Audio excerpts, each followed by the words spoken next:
Hello and welcome back to our channel, where we keep you updated on stock market and educative information on financial matters. In this episode, we are looking at what to watch out for this week as August jobs report is expected, amid Federal Reserve uncertainty and market tensions. Investors are bracing for a pivotal week on Wall Street, as the August jobs report is set for release, marking the first major labor data since July's shock revisions and leadership shakeup at the Bureau of Labor Statistics (BLS). The report, due Friday, carries heightened significance as the Federal Reserve weighs when to begin cutting interest rates. At the same time, questions swirl over the central bank's leadership, with Fed Governor Lisa Cook locked in a legal battle to remain on the board after President Trump moved to remove her last week. A Senate hearing is also scheduled this week for Trump's nominee, Stephen Miran, who is expected to replace Adriana Kugler, who stepped down from the Fed board on August 8th. If confirmed, Miran would likely bolster voices within the Federal Open Market Committee (FOMC), pushing for deeper rate cuts at the Fed's September 16th meeting. Cook's future, however, remains uncertain. She has sued Trump over her dismissal, which the White House linked to alleged mortgage fraud. A judge declined to rule on the case during a Friday hearing, leaving her status in limbo. Despite the political drama, analysts say the immediate trajectory for monetary policy remains tilted toward easing. Federal Reserve Chair Jerome Powell signaled at Jackson Hole on August 22 that the Fed is preparing to cut rates in September, citing unusual strains in the labor market.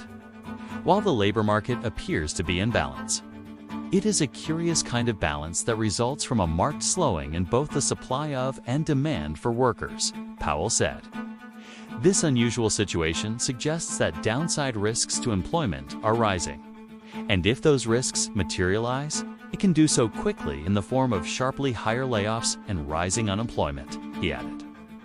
The August jobs report is expected to show the economy adding around 73,000 jobs, with unemployment rising to 4.3%. This follows July's weak numbers, when the U.S. added just 73,000 jobs, and earlier revisions erased more than 250,000 gains previously reported for May and June.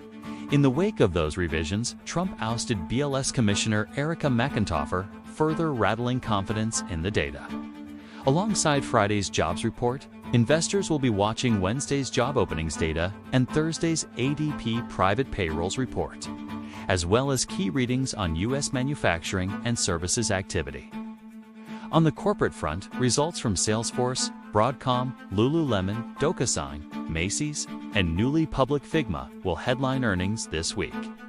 Stocks closed last week mostly unchanged, the S&P 500 logging its first close above 6,500 on Thursday, before inflation data knocked markets lower Friday. Even so, Wall Street wrapped up its fourth consecutive winning month.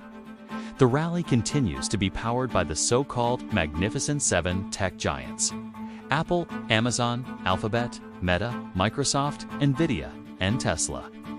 According to FactSet data, these firms posted second quarter earnings growth of 26.6%, far outpacing the 8.1% growth from the rest of the S&P 500. Still, analysts warn that earnings growth among the tech leaders is expected to cool in the coming quarters, even as the broader market shows signs of recovery in early 2026. While markets are betting firmly on rate cuts, some economists are sounding alarms about political interference at the Federal Reserve. In an op-ed for Yahoo Finance, Mohamed Illyrian argued that the legal battle over Cook's removal highlights cracks in the foundation of the central bank's independence. For now, however, the immediate question for investors is whether Friday's jobs data confirms Powell's warning of rising labor market risks, and how aggressively the Fed will respond. So, between the August jobs report, Fed drama, and fresh earnings from Salesforce, Broadcom, and Lululemon, this week is packed. The question is, will the data confirm Powell's warning of rising risks or keep the market's historic rally alive? What do you think? Rate cuts in September? Comment below. Drop your thoughts in the comments. Don't forget to like and subscribe. and we'll keep you updated on everything moving the markets.